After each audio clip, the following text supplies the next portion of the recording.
Hi there, welcome to Rise. I'm your host, Sholina, and today I have a special guest with me, Lorree Appleby, who is a radical living master coach and energy healer. Welcome, Lorree. Thank you so much for being here. Thank you for having me. Today we're going to talk about forgiveness and how it impacts us on all three levels, mind, body, spirit. Why don't you tell me a little bit about what it is that you do first, and then I'm going to ask you some questions and open it up to the discussion. And I work with people who they're feeling they're stuck in their life and they're feeling that they need a change and they don't know how to go about that, and they're finding that they're repeating patterns in their life. So patterns that are not serving them.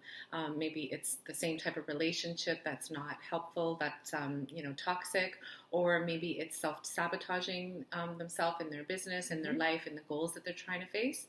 So what I do with them is that I do coaching and I do energy healing, and I take them through the radical living processes, specifically to radical forgiveness. And there's various different types of processes that help them to change the way that they're looking at their situation. And then when they're able to view it from a different perception, that's when the energy shifts. That's when the forgiveness takes place. Because a lot of people have a very hard time reframing their situation. They're kind of stuck in the same voice, the same story, and the same perspective. So once that changes, it creates a huge shift, mental, physical, and spiritual shift for them, right? Absolutely. Or at least it opens the door, anyways, to move into the possibility of forgiveness. Right, exactly. And it really is something that you have to be ready to do, I would say, because if it's something that's just happened, you're not ready to forgive. You need to go through those human emotional feelings, and you can't rush forgiveness. In the traditional sense of forgiveness, it's really not all that easy to forgive, because we have this sense that something wrong happened, and when we look at it from the human point of view, something wrong did happen. When we change the perception to be the spiritual point of view, and we are just being willing to look at it differently, that's when the shift happens. So it's really about just changing how we're looking at the story, not necessarily saying that it's okay, because we're never saying it's okay that somebody hurt us or abused us or betrayed us or whatever the situation is. Okay, so give me an example. So it would be more like something like how did this, the phrase goes, things don't happen to you, they happen for you. So you have to ask the question, how did this happen for me? How was my life impacted? How does it change from here? And how am I growing spiritually and just as a person? The thing is, it's happening for us in the sense that there's experiences that we need to have in order for us to grow. So just to life to go perfectly smoothly and nothing to happen to us, we're not going to grow. So we need to have challenges and we need to have experiences. So when it happens for us, usually you can always say, when you go through something that you would say really was a struggle and wasn't easy to go through, but then when you look back at it, when you have hindsight, you can say, you know what, as much as that was a really difficult part of my life, actually now I'm a better person for it. Now I'm wiser. I have more life experience. Maybe even a lot of people take the things that have happened to them in their past and they turn it into some kind of giving back or some kind of job, career change, like I did for myself. It was like all the things that I've done the forgiveness work on is all things that in my past, before I had forgiven, that I thought, people were doing these things to me, but now I've been able to realize that these were all gifts to show me that it's actually the beliefs that I had about myself weren't really true. It's amazing. I mean, there's so many. Look at Oprah, for example. She went through some unusual experiences and through some immense painful situations, and look at how she has outgrown all of those and transformed her life, and look at the impact she's had on so many, like millions of people. Exactly. So we're not saying that it's going to be on that global scale. You can impact people just around you every single day, right? So it doesn't have to be on that kind of a scale. Absolutely. But either way, you're growing as a person. You are able to let go of your past, release some of that pain, and just open yourself up to new experiences and new joys in your life, right? That's right. And not repeating the same patterns, which is something that we're going to talk about today Absolutely. as well. And when you are blaming someone else or saying they did that to you, really you've given all your power away to them. So when you can forgive, you actually take your power back. Exactly. Because it's in your control again. You're not making someone else responsible for your happiness, for your life, for anything that's going on. It's your responsibility, and you're in charge. And we're the ones that make the choice whether we're going to carry that along as baggage, or we're just going to drop it off so we can live a little bit lighter and continue to fly forward, right? Yeah. Okay. Yeah. So let's talk a little bit about some of the impacts of being, of unforgiveness in general. Like, how does that affect? I know it affects the body for sure. I mean, if we hold anger and resentment in our bodies, that leads to disease. It leads to high blood pressure, poor sleep, anxiety, and it closes your heart center so that you're not open to receive any joy in your life as well. Absolutely.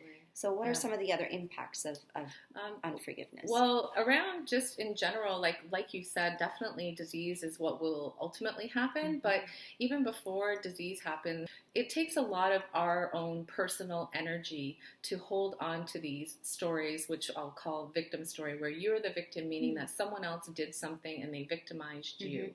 And of course, if it's something, I'm not saying that the victim story is a bad thing, but if that's the way you're looking at it, it takes a lot of energy to hold on to that, because those are really low vibrational feelings. So low vibrational feelings, they move slower, they're heavier, so you can think you don't have so much energy to do things that you want, you tend to, like you say, have anxiety, or you have a lot of worry about what's going to happen in the future because you're basing it on what's already happened in your past, right? So you really don't have a lot of energy to maybe make positive life changes, break habits, instill new habits, maybe to be the parent that you want to be, or the wife, or the husband that you want to be, or just the person you want to be, or maybe it's just even in your job or your career. So your energy is lower, you're vibrating lower, and when that happens, we are actually we're drawing in more lower vibrational things, so lower vibrational people, lower vibrational experiences, because if you think of it, because we're all energy, we're all emitting out a frequency. So wherever your frequency is at is what's going to come in and match that. Exactly. So when you can do the forgiveness, your vibration raises up exponentially, actually. And then people, when they do my forgiveness workshops, or they work with me privately, after we've done a session, they will actually say, I feel so much lighter. I feel like this big weight has been lifted off my shoulders. So, and that's the energy coming back, right? Yes. And I understand that the energy that we emit from our hearts is so much more intense than the energy that we emit from our brains. So once you open that up to forgiveness and to allow love and joy into your life, then you will totally attract more and more of those experiences. Absolutely. Yeah. Now, one thing I did want to mention, and a lot of people know this already, is that when we're talking about forgiveness, we're not saying that when somebody has done something to you that it's okay. We're not making it okay. Not at all. We're not even asking you to go and allow that person back into your life. The other thing that I really want to make sure that people understand is that, because in my culture growing up, it was constantly, forgive and forget, forgive and forget. No, I'm not going to forget. I don't want to forget my experiences. I want to forgive, and I want to move on knowing that I'm a more intelligent person going forward, or at least be more discerning of, these kinds of situations coming up. People still need to follow the justice system. People still need to, be accountable for whatever it is they did. And the victim, they still need to honor their feelings, be respected, and own that. That's their feelings are their feelings, and what happened to them did happen. So nobody is saying that it is okay. It's never for the person that you're forgiving. It's always for yourself. Yes. Yeah. Exactly. Always. Yes, exactly. Okay, so what are some of the signs that you would say that somebody is ready to do the forgiveness work? Well, if you have a lot of emotional outbursts such as anger and resentment, I would say that is a sign that forgiveness is necessary and needed. If you're just feeling like you're looking for change, you know something needs to happen, something different needs to happen, and you're just unhappy with the way life's going, and everything that you've tried up to this point is not working, then I would definitely say that you want to look into that if you feel you're ready to look at it from a different point of view. Also, if you're, a lot of people who are lacking forgiveness, they do have, I'm not going to say clinical depression or clinical anxiety, but they feel depressed or they feel anxious often. And that was what I experienced. First it was anxiousness.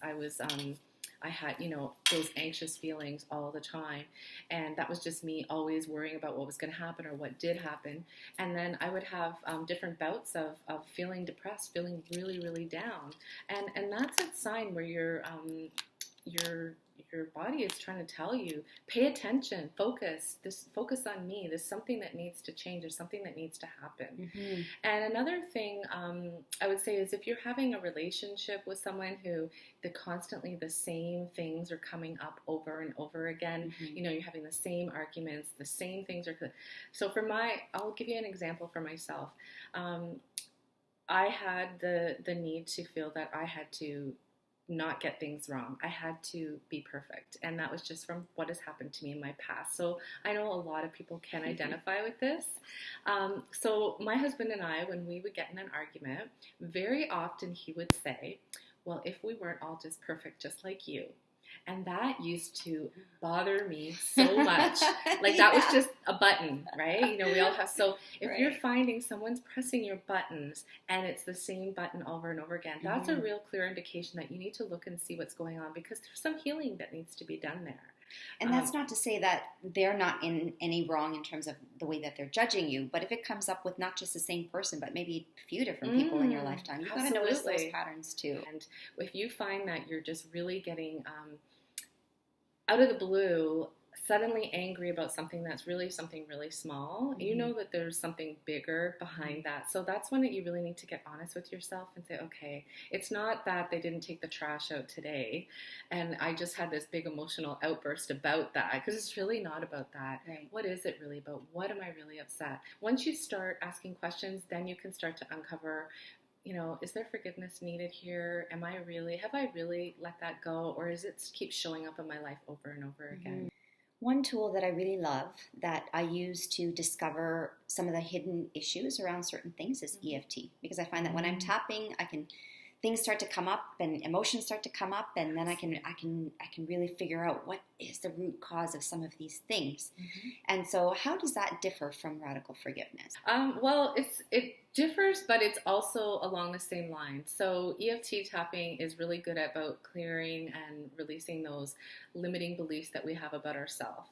And radical forgiveness also, when you go through the process, it does identify and it starts to work on those limiting beliefs. Me, I have this limiting belief about myself that I'm not worthy of receiving love from someone else. So I have a hard time receiving love. People treat me poorly. So you can say, yeah, everyone in the world treats me badly, or you can look at it and go, look at all of these patterns of the same thing.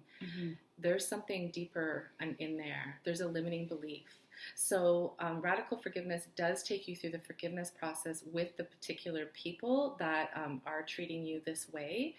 But what the tapping will do will actually help you to get to the root of the problem and clear it more energetically as well. And radical forgiveness takes you through a process that's a little more, I would say, spiritual, and it can help you to reframe the story of what happened. The tapping is really about busting those limiting beliefs that we have about ourselves. I would think that those two would be perfect combination for that. Yeah. So there are some other tools that people can use for forgiveness. We talked about EFT, we talked about radical forgiveness. There's also letter writing, which I have done many times. I've done so much forgiveness work, based on my experiences of my past. And letter writing is great. We can write whatever it is that we need to write, and we burn the letter.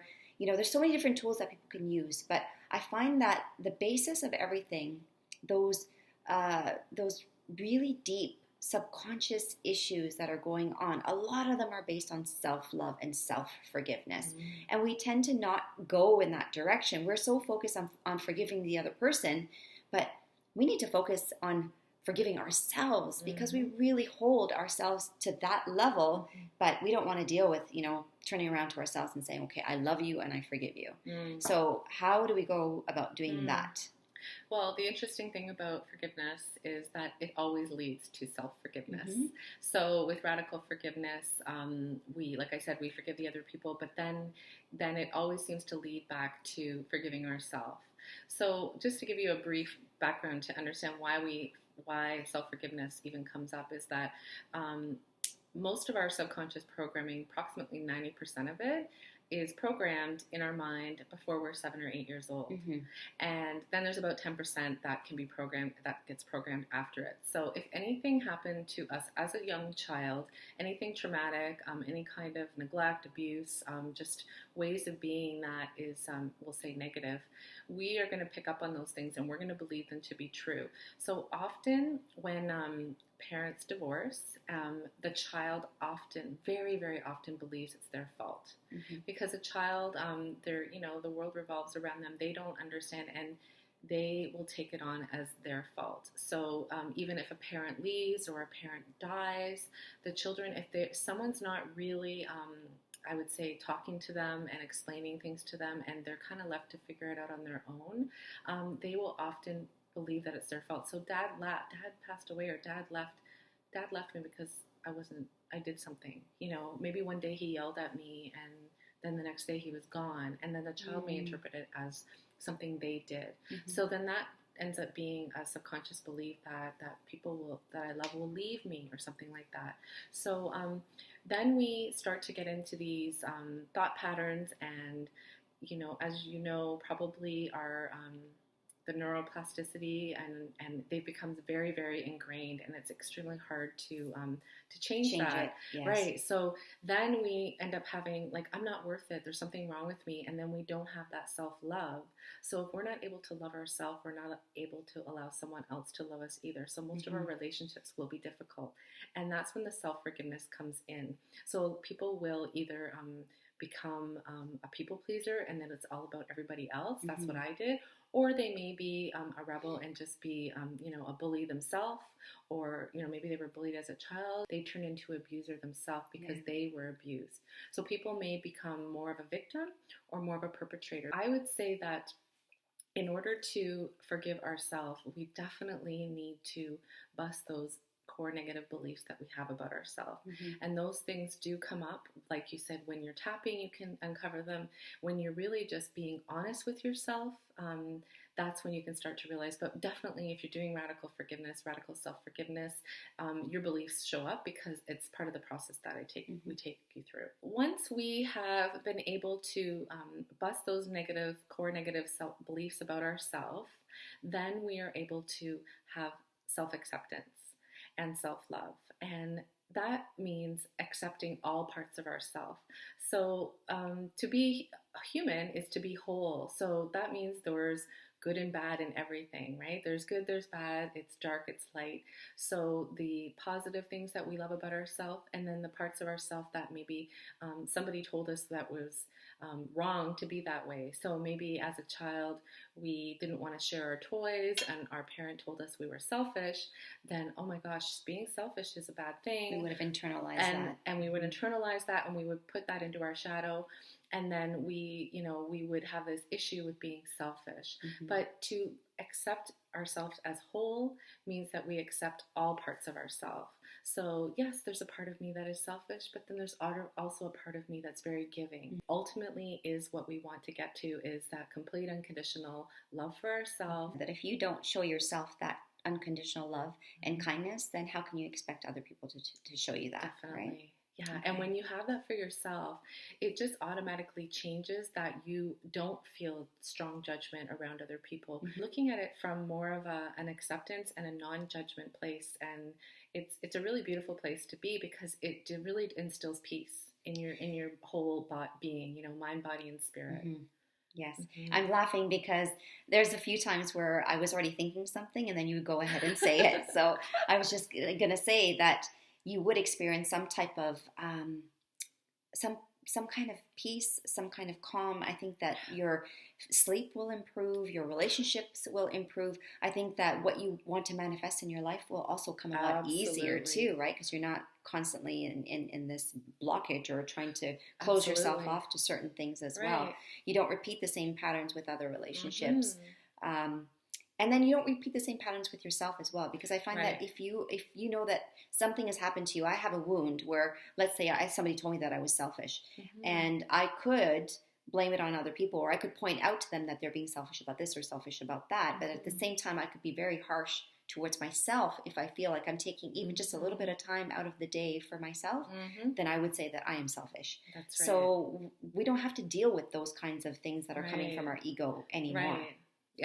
And also I'd like to say that I'd like to say that it's probably never an ending thing, because we're not linear, we evolve, right? So the great thing about once you do know how to forgive, and you're able to be the observer of your life and notice your patterns and notice your feelings and notice what things are coming up, then you understand, oh, this is coming up, this is bothering me, and you are able to recognize it and be a lot less judgmental about yourself, and just recognize that it's something just coming up to be healed, or it's something that's coming up for you to pay attention to for whatever reason. So it's a lot easier once you understand and you've gone through the process for you to, when it shows up again in your life, for you to know what you need to do and to be able to cope and to accept and to just realize, okay, this is just part of life. Today I had a rough day. Today I was feeling these things. What's going on? And then, okay, I forgive myself, because I know as a human being, we're not always going to have good days. We're not always going to be operating at 100%. Here's the thing. If you let all of that crap go, then you can start to be more appreciative of the good things in your life. And the more appreciative you are, the more gratitude you have, the more of those things you're going to be drawing in. So we're actually creating a vacuum here. By letting that crap go, we're creating a vacuum for so many other blessings that are coming, that are ready to come into our lives. We're just putting up our own blocks. We're just in our own ways when we're hanging on to things. Goes back to that energy thing. So whatever energy you're emitting is what you're going to draw in. So if you're focusing on positive, you're going to bring more positive. Fantastic. Thank you so much. I don't want to end the session without talking about your exciting new game. Tell us a little bit about that endeavor. Yeah. Okay. So I have created a game because I saw that emotional healing was a heavy thing for people, and often a scary thing. And I totally understand that, because I've done a lot of it myself. So what I've done is I've created a game. It's a game that you play by yourself, and it's made of 3 decks of cards. And the game's called Soul Adventure, Journey to the Real Me. And it's a game for us to get to know who we truly are, our true, authentic identity. Because often if we have a lot of limiting beliefs about ourselves, we don't even know who we really are, because we've been basing our life based on all these beliefs that weren't actually true. So when I started being who I really was, I had to get to know who that person was, because my whole life was around being someone who I thought other people wanted me to be. So that's how this game formed. And the game, it connects with you who you truly are, your true unique self. It also builds and strengthens your intuition. So often when we have a lot of unforgiveness, we don't trust ourselves, we don't trust other people because of the experience that have happened. So that means we're not trusting our intuition. We're probably not even hearing it. So by playing the game, we are we're checking in with our intuition every day, and we're listening to it. And at the beginning, it might take a little bit of time if you're not used to it, but when you do it every day, when you do that small thing every day, you build that habit, you build that muscle. Right. Add the neuroplasticity. There That's it is right there. Yeah, I love it. It's broken down where you just play for 10 minutes a day. So it's something that people can fit in anytime. It's not a big commitment, but it's instilling the habit of self-care. It's instilling that habit of being honest and connecting with who you truly are, and it's also the intuition. And then the last piece, which I think is so important, is it's prompting us to take inspired action. So action towards things that we want, because if we don't take action, we can get all the information that we can handle, but if we don't take action on anything, nothing's going to change. Exactly. So the game is fun, and it also is transformational, and it really pulls the truth out of you, but in a gentle, gradual way. I'm going to include all the links below on the video, Awesome. But why don't you tell us right now what your website information is? So my is. business is called Our Purposeful Journey, and that's the website, www.ourpurposefuljourney.com. Okay. Thank you so much for coming. If you guys have any questions or comments, please leave them down below, and either I or Lorree will respond back to you. Thank you so much, Lorree. Thank you so much for coming. Thank you.